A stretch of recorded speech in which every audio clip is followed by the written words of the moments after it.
Salama daholo eo androany isika dia andondrera hiresaka anireto tsara ho fantatra manaraka ireto. Ministeran'ny serasera teo aloha zava-dehibe ny fametrahana laharam-pahamehana tena izy sy mahomby araky ny toromarika izay nomeny filoha. Dokotera Manantsoa Clermont, Dredy Sofia niarahaba sy ny rarisoa ho an'ny ministra ny tontolo iainana sy ny fandrosoana lovain-jafy. Ireo depute izay notendrena ho lasa ministra amin'izao fotoana izao. Sambava natolotra milina Odofy manamboatra savony matanjaka indrindra eto Madagasikara. Any Morondava trano folotafo nokila foresitra ary ny farany filan-kevitry ny ministra mianiana ireo mpikambana eo anivon'ny governemanta vaovao. Ireo ny fakafakaina amintsika ato anatin'ity video ity ka manasantsika rehetra anaraka an'ity video ity hatramin'ny farany.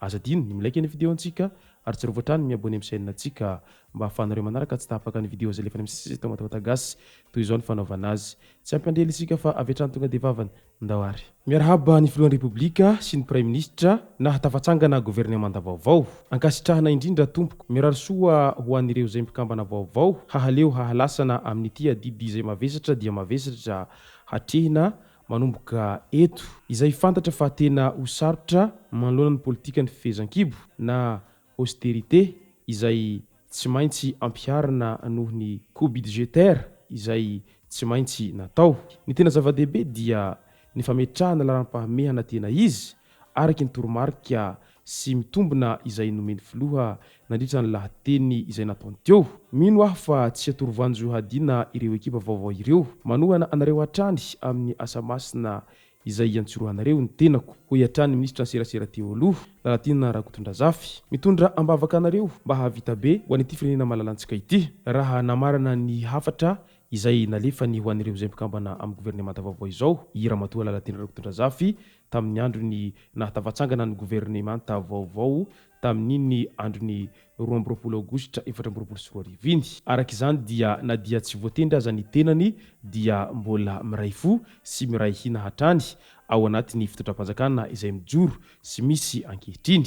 Dokotera Manantsoa Clermont indray izay Dredy Sofia niarahaba sy ny rarisoa ny ministra ny tontolo iainana sy ny fandrosoana lovain-jafy. Amin'ny anaran'ny fitalevam-paritry ny tontolo iainana sy ny fandrosoana lovain-jafy Sofia no manolotra fisaorana ny fitondram-panjakana izay nanamafy ny hametraham-pitokisana amin'ny Andriamatoa Max Andonirina Fontaine izay ministra ny tontolo iainana sy ny fandrosoana lovain-jafy mirarisoa ary mahaleova mahalasana amin'ny andraikitra lehibe izay iantsorohanao. Maneho ny fahavinonana amin'ny fanohizana ny fiarah-miasa izay efa natomboka ihany koa izahay ho hiatran'ny Dokotera Manantsoa Clermont izay ao amin'ny Dredy Sofia ao raha nitondra ny teny firarin-tsoa ho an'ny ministry ny tontolo iainana sy ny fandrosoana lovain-jafy izay. Samy zanaky ny faritry ny fianaran-tsoa avokoa ireto sombam-bahoaka izay voatendry ho ministra ireto. Anisan'izany Saondra Malala Marie Michel izay voatendry ho ministry ny fanabeazam-pirenena izay depute lany tao amin'ny distrikany fianaran-tsoa voalohany. Ankoatra izay koa i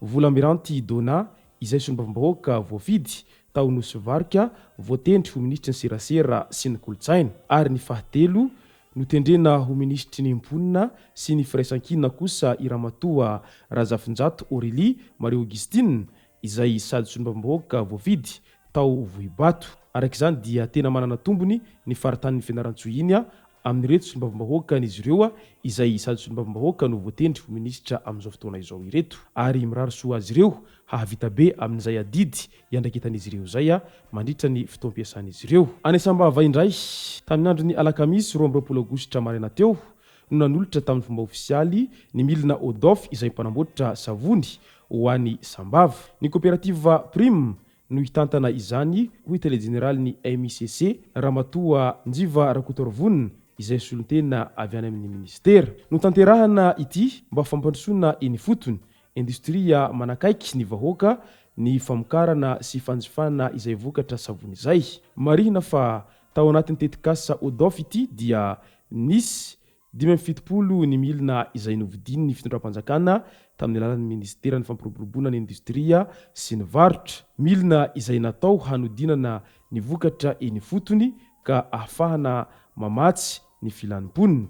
Ankehitriny dia misa 170 amin'ny 7 ny milina izay efa miparitaka manerana ny faritany 320 ary efa manodidina ny 20 izy ireo izay efa mihodina ka mamatsy manerana ny nosy. Fa ity izay napetraka ao Sambava ity no lehibe indrindra satria mahavita mamokatra savony 12 tonna isan'andro ary mampiasa olona manodidina ny 50. Tonga nanome voninahitra ny lanonana ireo avy amin'ny commune ambonivohitry ny Sambava sy ny avy amin'ny tranobe ny Tantsaha ary ny avy amin'ny faritry ny Savaha. Any Morondava indray ny alakamisy 12 aogositra tokony tamin'ny volora no nitrangana haitrandro tany an-toerana.